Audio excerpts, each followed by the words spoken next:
नमस्कार बच्चों। मैं आप लोगों को ध्रुव सामने पढ़ा रही थी। अब देखिए, शकराज का जब आगमन होता है और जब वो कहता है कि कितना इतनी अनुभूति हो यह मैं आज जान सका, तब कौमा क्या कहती है शकराज को। सुनिए, कौमा का बहुत ही महत्वपूर्ण कथन है, जहाँ वो कह रही है, राजा, तुम्हारी स्नेह सूचनाओं को सहज प्रसन्नता और मधुर आलापों ने जिस दिन मन के नीरस और नीरस शून्य में संगीत की, वसंत की और मकरंद की सृष्टि की थी, उसी दिन से मैं अनुभूतिमय बन गई हूँ। क्या यह मेरा भ्रम था? कह दो कि यह तेरी भूल थी। क्योंकि कौमा शकराज से स्नेह रखती है, शकराज से प्रेम करती है। जब शकराज और कौमा के बीच में वार्तालाप चल रहा है, कौमा को भी पता चलता है कि ध्रुव सामनी के आगमन पर शकराज जो है वो चंचल हो उठता है। इसलिए कौमा शकराज से बराबर पूछती है कि महाराज, अब मुझे क्या करना है। तो शकराज जब कहते हैं कि कौमा से कहते हैं तुम आचार्य मेहदेव की तरह दार्शनिक बातें कर रहे हो, तो उस समय कौमा कहती है कि मेरे पिता तुल्य हैं, उन्हीं की शिक्षा में मैं पली हूँ। यह ठीक है कि जो बातें राजा को अच्छी नहीं लगे वो नहीं करनी चाहिए। फिर शकराज के कहने से वो कितना अनुभूतिपूर्ण क्षण था जब ऐसी बातें सुनती है। शकराज जब कहता अवस्थित हो कि तब तुम इतनी अनुभूति में हो, तो तब उसका उत्तर देते हुए कहते हैं कि तुम्हारे द्वारा मेरे जीवन में एक बसंत का आगमन हुआ था, मैं अनुभूतिमय बन गई थी। यह कह दो महाराज, क्या इसमें मेरा दोष था? राजा से आंख मिलाती है। शकराज कहता नहीं कौमा, यह भ्रम नहीं था, मैं सचमुच तुम्हें प्यार करता हूँ। कौमा तब भी यह बात? सशंकित हो गए शकराज, कौन सी बात? कौमा वही जो आज होने जा रही है मेरे राजा। आज तुम एक स्त्री को अपने पति से विच्छिन्न कराकर अपने गर्भ की सृष्टि के लिए कैसा नृत्य कर रहे हो। क्योंकि कौमा शकराज से बहुत स्नेह करती है, बहुत प्रेम करती है, इसीलिए ध्रुव सामनी के आगमन पर उसकी ये प्रतिक्रियाएं होती हैं। शकराज पगली, कौमा यह मेरी राजनीति का प्रतिशोध है। कौमा किंतु राजनीति का प्रतिशोध क्या एक नारी को कुचले बिना नहीं हो सकता? क्या आपकी राजनीति की विजय नारी के स्वाभिमान को कुचलने से संभव नहीं है? शकराज, जो विषय समझ में ना आए उस पर विवाद ना करो। कौमा मैं क्यों ना करूं? किंतु नहीं, मुझे विवाद करने का अधिकार नहीं, यह मैं समझ गई। दुखी होकर जाना चाहती है। दूसरी ओर से मीरदेव का प्रवेश, हाथ में लंबा त्रिशूल, घुटने तक परिच्छद और छाती तक सफ़ेद दाढ़ी। शकराज संभ्रम से खड़े होकर, धर्म पूज्य, मैं वंदना करता हूँ। मिहिर देव कल्याण हो। कौमा के सिर पर हाथ रखा, बेटी मैं तुमको ही देखने चला आया, तू उदास क्यों है? शकराज की ओर गूढ़ दृष्टि से देखने लगता है। शकराज, आचार्य रामगुप्त का दर दलन करने के लिए मैंने ध्रुव सामनी को उपहार में भेजने की आज्ञा दी थी। आज रामगुप्त की रानी मेरे दुर्ग में आई है। कौमा को इसमें आपत्ति है। मिहिर देव, ऐसे कार्यों में तो आपत्ति होनी ही चाहिए राजन। स्त्री का सम्मान नष्ट करके तुम जो भयानक अपराध करोगे उसका फल क्या अच्छा होगा? और यह भी अपनी भावी पत्नी के प्रति तुम्हारा अत्याचार होगा। मीरदेव शकराज की बात से सहमत नहीं है और अपना विरोध दर्ज करते हुए स्पष्ट रूप से शकराज से कहते हैं, शकराज भावी पत्नी? मीरदेव, अरे क्या तुम इस क्षणिक सफलता से प्रमत्त हो जाओगे?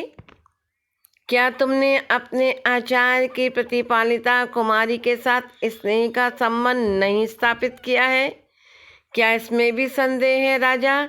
स्त्रियों का स्नेह विश्वास भंग कर देना कोमल तंतु को तोड़ने से भी सहज है, परंतु सावधान होकर उसके परिणाम की भी सोच लो। मिहिरदेव आचार्य और राजा शकराज के बीच में वार्तालाप चल रहा है कौमा को लेकर के।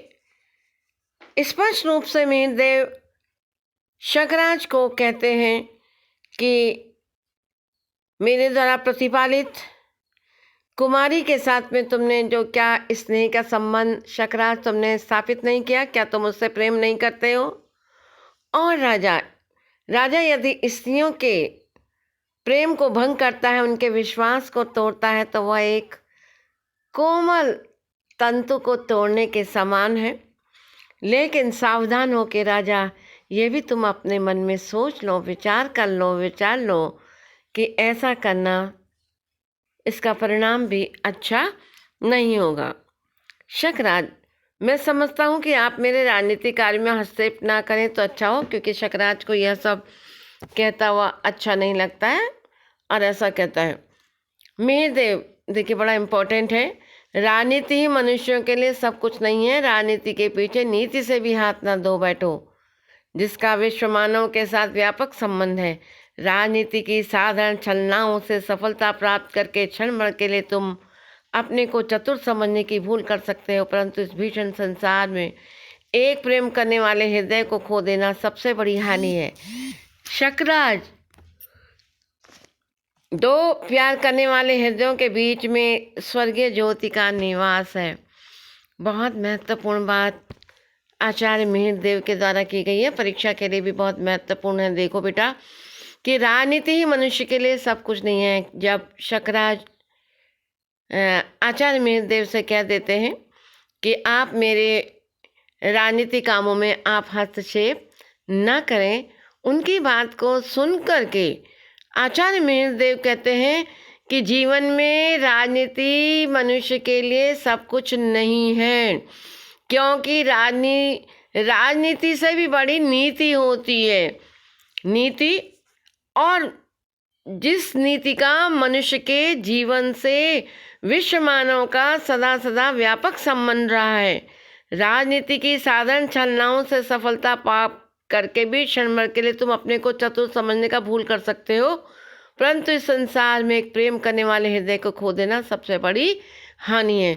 यह विश्व में इस प्रकार की बातें भी हैं कि तुम राजनीति के चक्कर में आकर के भले ही तुम थोड़ी सी सफलता को प्राप्त कर लो और अपने को बहुत होशियार समझो, विद्वान समझो, लेकिन इस संसार में एक प्रेम करने हृदय हृदय को यदि तुम खो दोगे तो वो तुम्हारे जीवन की सबसे बड़ी असफलता, सबसे बड़ी हानि होगी।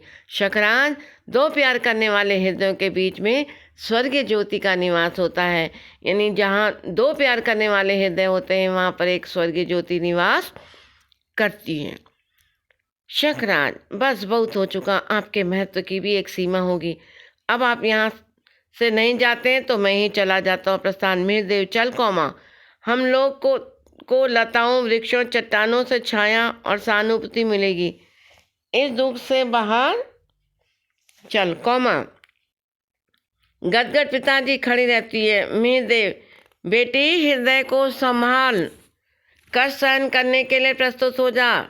प्रताड़ना में बड़ा मोह होता है, उसे छोड़ने को मन नहीं करता कौमा। छल का बहिरंग सुंदर होता है, विनीत आकर्षक भी, पर दुखदाई और हृदय को भेदने के लिए इस बंधन को तोड़ दे। मिहिरदेव बार बार कौमा को शकराज के साथ किए गए इन संबंधों को तोड़ने के लिए कह रहे हैं और यहाँ तक कहते हैं कि अब अपने हृदय को समान, जीवन में कष्ट सहने के लिए तैयार हो जा। इस प्रताड़ना में भी मोह होता है, लेकिन कौमा इसका बाहरी दृश्य बहुत सुंदर लगता है, लेकिन हृदय जो है वो कष्टकारी होता है, इसलिए तू अपने इस प्रेम के बंधन को तोड़ डाल कौमा। तोड़ डालूं पिताजी? मैंने जिसे अपने आंसुओं से सींचा वही दुलार भरी वल्लरी मेरी आंख बंद कर चलने में मेरे ही पैरों से उलझ गई है।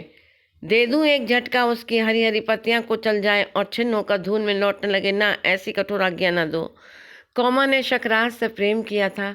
वो किसी भी स्थिति में शकराज के द्वारा किए गए इस प्रेम के प्रति धोखे को वो त्यागने को तैयार नहीं है, और बार बार कह रहे कि जिस प्रेम से, इस स्नेह से मैंने अपने जीवन के इस वल्लरी को, इस लता को सींचा था, मैं उसको कैसे कुचल दूं। ऐसी कठोर आज्ञा पिता मुझे मत दो। मेहदेव निश्वास लेकर आकाश की ओर देखते हुए, यहाँ तेरी भलाई होती तो मैं चलने के लिए ना कहता। हम लोग अखरोट की छाया में बैठेंगे, झरनों के किनारे दाग के कुंजों में विश्राम करेंगे। जब नीले आकाश में मेघों के टुकड़े मानसरोवर जाने वाले अंशों का विनय करेंगे, तब तू अपनी तकलीफ और ऊन काती हुई कहानी कहेगी और मैं सुनूंगा। यहाँ से चल, हम अपने जीवन की आप बीती कहानी को कहेंगे, प्रकृति के वातावरण में रहेंगे। कौमा तो चलूँ चारों ओर देख कर एक घड़ी मुझे फिर मिहिरदेव ऊप का आकाश की ओर देखता हुआ, तू नहीं मानती, यह देख नील लोहित रंग धूमकेतु अविचल भाव से दूर की ओर कैसा भयानक संकेत कर रहा है।